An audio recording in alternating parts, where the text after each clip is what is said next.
수고하고 무거운 짐진 자들아, 다 내게로 오라. 내가 너희를 쉬게 하리라.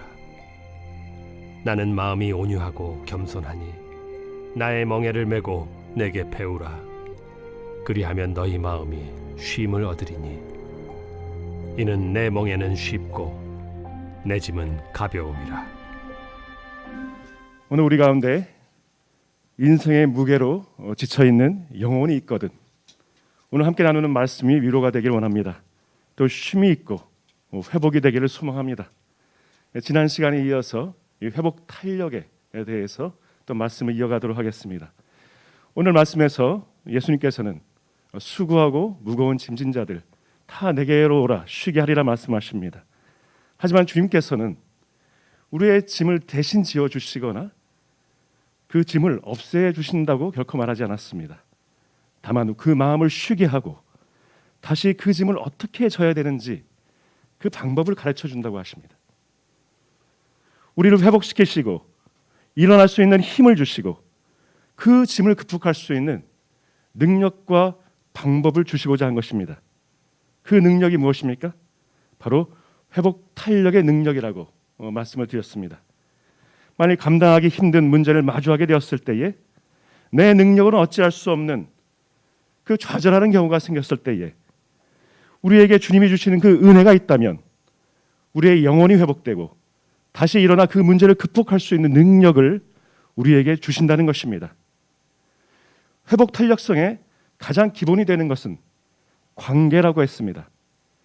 먼저 우리 인생의 주인이신 주님과의 관계가 회복되면서 회복 탄력의 능력이 시작되는 것입니다. 그래서 예수님께서는 우리에게 먼저 내게로 오라고 말씀하십니다. 먼저 나와의 관계를 회복하자. 그리고 너희를 쉬게 하겠다. 우리 영혼을 쉬게 하시고 회복시키시고 좌절했던 우리를 일어날 수 있도록 힘을 주신다는 것입니다. 그리고 그 힘으로 우리의 수고하고 무거운 짐을 모든 문제들을 이겨내게 하심을 믿으시기 바랍니다. 예수님께서는 회복의 능력을 주시면서 또한 스스로 짐을 질 수 있는 그 방법을 가르쳐 주십니다. 오늘 함께 읽었던 29절, 30절을 다시 한번 읽어보겠습니다. 29, 30절입니다. 시작. 나는 마음이 온유하고 겸손하니 나의 멍에를 메고 내게 배우라. 그리하면 너희 마음이 쉼을 얻으리니 이는 내 멍에는 쉽고 내 짐은 가벼움이라 하시니라. 29절에서 나의 멍에를 메고 내게 배우라고 말씀하십니다. 그 30절에 가면 내 멍에는 쉽고 내 짐은 가볍다라고 말씀하십니다. 예수님의 멍에와 짐은 무엇입니까? 십자가입니다. 세상 죄를 대속하시는 그 십자가의 짐과 멍에는 결코 쉽고 가볍지는 않았을 것입니다. 그런데도 예수님은 그 십자가의 멍에가 쉽고 가볍다고 말씀하십니다. 세상 모든 사람의 죄짐을 짊어지는 그것이 어떻게 그렇게 가벼울 수 있는지 그 이유는 예수님의 마음이 달랐기 때문입니다. 29절을 다시 한번 보겠습니다. 어떻게 시작합니까? 나는 마음이 온유하고 겸손하니, 즉 온유와 겸손 때문이랍니다. 온유와 겸손함이 우리를 쉬게 하고 회복 탄력이 일어나는 열쇠라고 말씀하십니다. 그런데 예수님께서 말씀하시는 그 온유란 것은 그냥 문자 그대로 단순히 따스하고 부드러운 성품을 말하는 것이 아닙니다. 온유를 뜻하는 헬라어 프라우스는 그 헬레니즘 시대에 사람들이 가져야 할 중요한 덕목이었습니다. 그 예가 아리스토텔레스의 니코마코스 윤리학에 이런 말이 나옵니다. 프라우스를 가진 사람은 감정에 휘둘리지 않고 이성의 지시에 따라서 마땅히 화내야 할 일에 적당히 화를 낸다. 무슨 말입니까? 프라우스는 우리 자신의 감정을 통제할 수 있는 덕목이란 것입니다. 좀 더 구체적인 예를 하나 들어서 설명하겠습니다. 알렉산더가 타고 다니던 명마가 있었습니다. 그 이름이 부케팔로스라는 명마죠. 처음에 이 필립 왕이 이 명마를 사려고 가져왔습니다. 근데 이 말이 야생마처럼 너무 포악하고 이 성질이 고약해가지고 아무나 태우지는 않는 것입니다. 이 타는 족족 그 사람들을 다 하늘로 날려버렸습니다. 도무지 다룰 수가 없어가지고 이 포기할 찰나에 이 어린 알렉산더가 나섭니다. 그는 그 자리에서 이 말을 길들이고 바로 올라타가지고 그 풀 스피드로 질주를 해냅니다. 이 부케팔로스가 가진 그 사납도록 강한 힘, 그 스피드, 그 모든 능력은 이제 이 주인인 알렉산더를 위해서 사용하게 됩니다. 이 부케팔로스를 프라우스한 말이라고 표현합니다. 자신이 가진 본성, 강한 힘, 그 빠른 능력을 평상시에는 누르고 조절하다가 오직 주인을 위해서만 사용하는 것을 헬라어로 프라우스라고 표현합니다. 예수님은 자신을 온유하다, 프라우스하다고 말씀하실 때에 그 뜻은 자신의 욕망, 그 의지를 내려놓고 겸손히 하나님께 순종하는 태도를 말하는 것입니다. 강철 같은 힘이 있으나 그 힘을 자기 마음대로 사용하지 않고 오직 주인 대신 하나님을 위해서, 하나님께서 원하시는 것을 위해서 절제하고 올바르게 사용하는 능력을 말하는 것입니다. 예수님을 닮는 것은 그냥 착하고 순한 사람이 되는 것이 아닙니다. 어쩌면 크리스찬이라고 해도 성격이 강해서 어쩔 때는 고약하다고 비난받는 사람도 있습니다. 그러한 성품일지라도 그것을 절제하고 통제할 줄 알면, 그리고 자신의 성품을 오직 하나님을 위해서 올바르게 사용한다면 그게 바로 프라우스하다, 온유하다고 말하는 것입니다. 우리가 겸손하게 우리의 고삐를 하나님의 손에 맡기고 우리가 가진 마음과 성품과 힘을 모두 주님께서 사용하시도록 할 때에 하나님께서는 우리를 통해서 주님의 능력을 드러내심을 믿으시기 바랍니다. 회복의 은혜와 회복 탄력의 능력은 온유와 겸손함에서 비롯됩니다. 다시 말하면 감성적인 자기 통제 능력에서 회복 탄력성이 시작된다는 것입니다. 데니얼 골맨이라는 심리학자가 있습니다. 그가 감성지능이라는 책에서 이 지능지수와 구별되는 감성지능을 소개하게 됩니다. 우리가 EQ라고 알려져 있죠. 이 감성지능은 다른 사람의 감정을 이해하고 공감하는 능력, 그리고 자신의 감정을 긍정적으로 통제하는 능력을 말합니다. 즉 감성지능이 높은 사람들은 자신의 감정 상태를 분별하고 대처하는 능력을 가지고 있습니다. 내가 지금 화가 나고 있는가? 내 마음이 지금 슬프고 있는가? 자신의 감정의 변화에 민감하게 대처해서 조절할 수 있는 능력이 있습니다. 그런 의미에서 이 감성지능은 감성적 자기통제 능력이라고 할 수 있는 것이죠. 데니얼 골만은 그의 논문 What Makes a Leader, 무엇이 리더를 만드는가, 그 글에서 이 탁월한 리더와 평범한 리더의 차이점은 이 감성지능이 얼마나 높은가에 달려있다고 말합니다. 정직과 성실로 최선을 다했으나 어쩔 땐 권모술수에 당해 실패하기도 합니다. 믿었던 친구나 동료가 배신하기도 합니다. 또 어떨 때 억울한 누명을 쓰고 사람들에게 비난을 받기도 합니다. 당장이라도 모든 것을 그만두고 싶을 때가 있습니다. 모든 것이 절망적인 듯한 그 순간에 그 무너져 내리는 듯한 그 마음을 다잡는 그러한 그 우리의 마음의 근육, 내적 자아가 가지는 그 힘을 바로 감성지능이라고 하고 있습니다.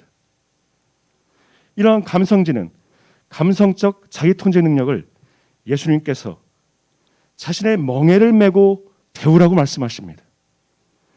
예수님의 명예, 즉 예수님의 삶과 사역을 통해서 이러한 감성적인 능력이 어디에서 오는지를 우리가 알 수 있기 때문입니다. 바로 기도입니다. 기도가 바로 우리를 온유와 겸손으로 이끌어준다는 것입니다.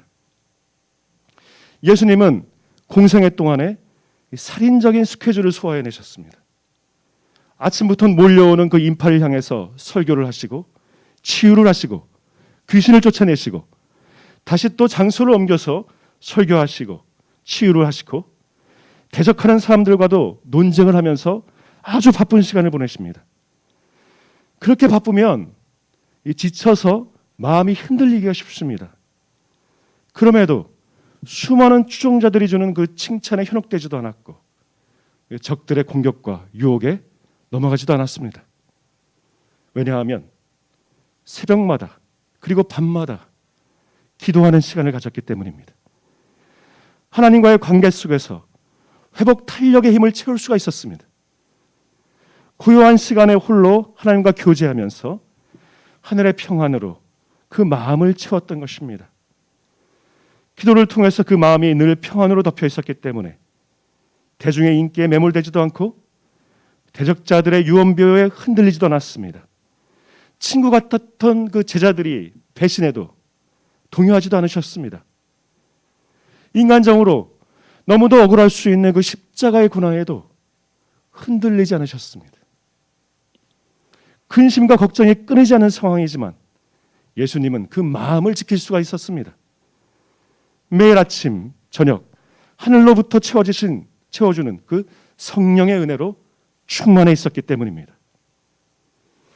우리 또한 우리 원주 연세의료원 모두가 기도를 통해서 마음을 지키기를 주님의 이름으로 축원합니다. 말씀을 마치려 합니다. 시카고에는 그 윌로우 크릭 교회라고 하는 미국에서 영향력 있는 교회가 있습니다. 이 교회는 한때 기도 캠페인으로 유명한 교회이기도 했습니다. 그 캠페인의 제목이 Too busy not to pray. 우리말 책으로 나와서는 너무 바빠서 기도합니다 라고 번역이 되어 있었죠.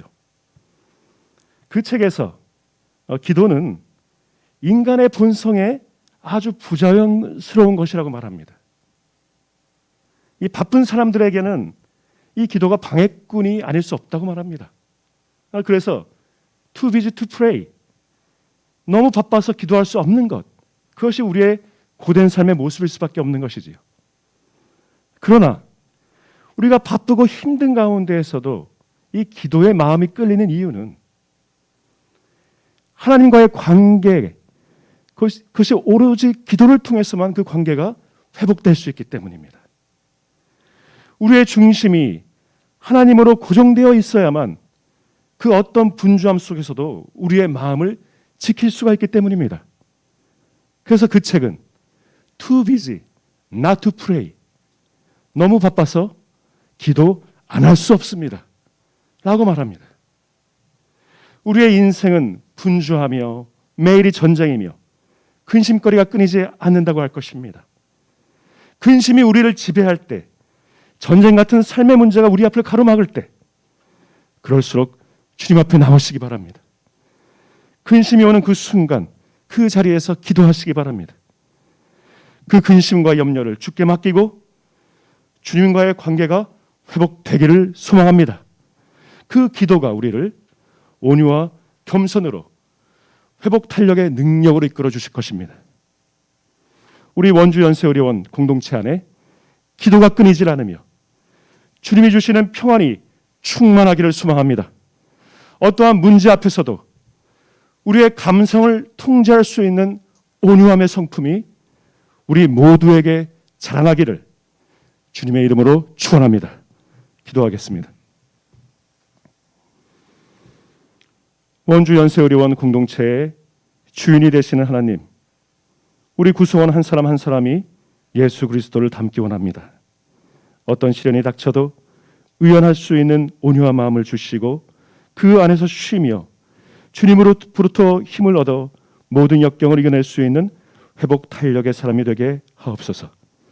그 한 사람이 모여서 만드는 이 기관이 서로가 서로를 지지해주며 역경과 고난을 함께 이겨내는 회복 탄력의 공동체가 되게 하옵소서. 질병과 질환으로 절망에 빠져 힘겨워하는 이웃들이 이곳에서 인술과 돌봄으로 치유를 받고 그 영혼까지 힘을 얻고 다시 일어날 수 있는 회복 탄력의 병원이 되게 하옵소서. 예수 그리스도의 이름으로 기도합니다. 아멘.